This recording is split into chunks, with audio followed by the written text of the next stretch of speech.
That's all. That's all I wanted. I just want to have something so that when the time comes that we say, oh, we wish we had gotten something there. And now? Are you just filming me more because I pull the camera out so well, or what?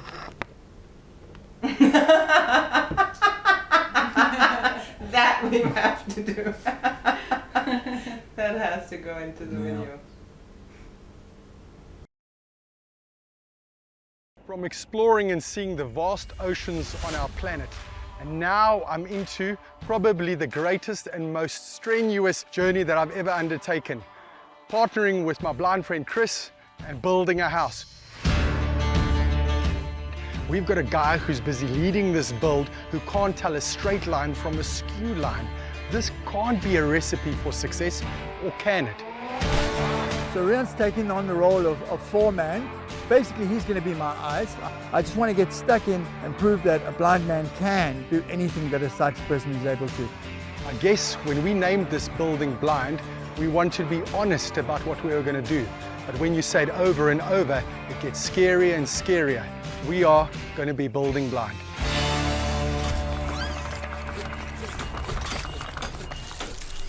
Proudly brought to you by Everite, home of Nutec, building solutions that you can trust. Hardy does. Those are the birds that are afraid of heights. Because they fly and they go, ah! So on the 4th of June, which is a couple of days from now, it'll be my, what I lovingly call blind anniversary. It's the day that I first went from going to bed with sight and waking up without. So it's always a bit of an emotional week because it's on my mind so much the week before that. The years seem to grow and grow.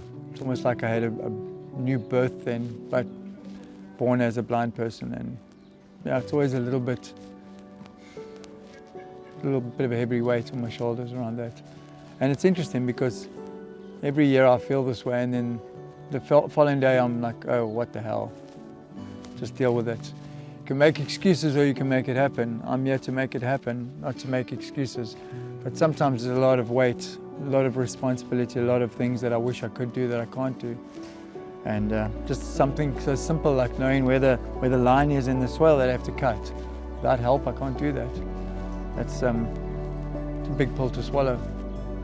I guess the part that, I mean, I can use tech to do most of that, but the part that makes me really think a guide dog would be good is that it takes a bit of the pressure off of Tamlin.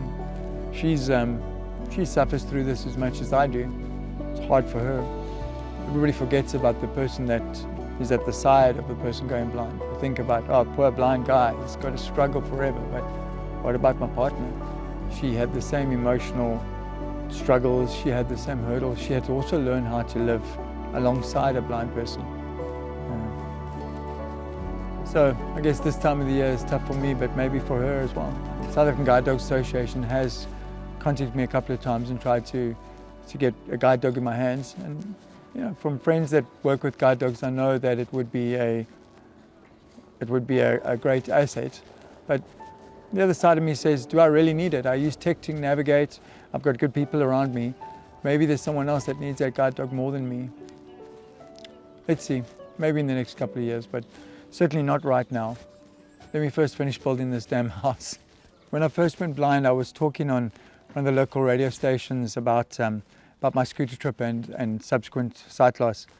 And a guy called in, another blind guy, an associate of mine that wanted to offer me advice and that. We chatted a few times on the phone. And then I heard him speaking about his dog one day, and I said to him, hey, you didn't tell me that you have a blind dog. And he said, blind dog? I hope he's not blind, otherwise both of us are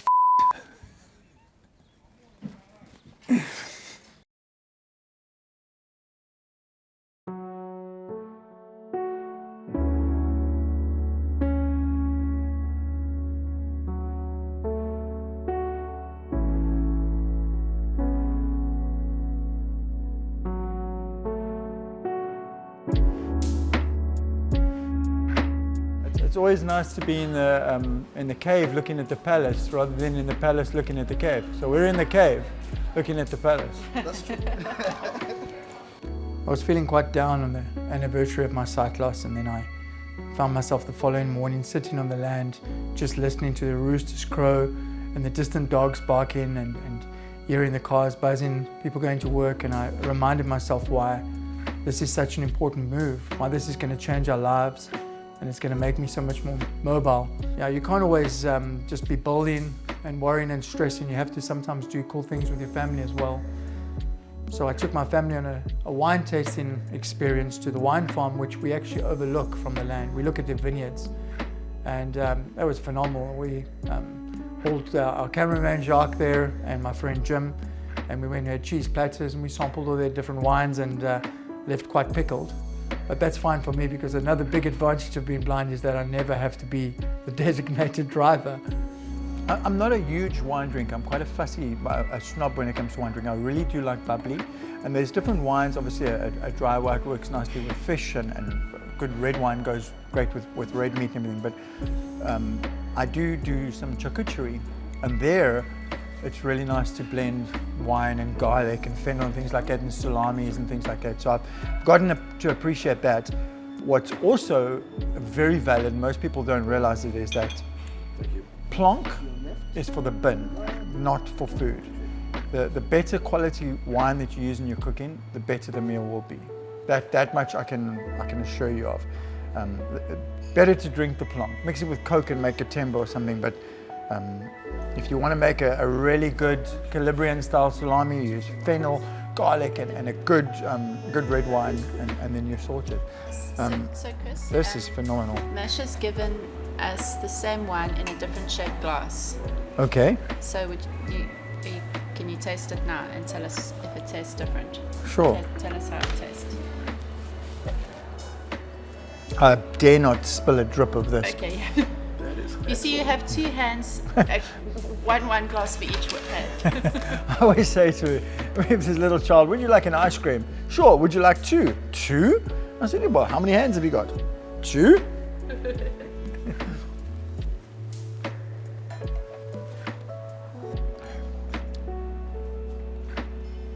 It tastes lighter, but maybe it's because my palate now, I've been having a bit of it. I taste that. No, that's mine.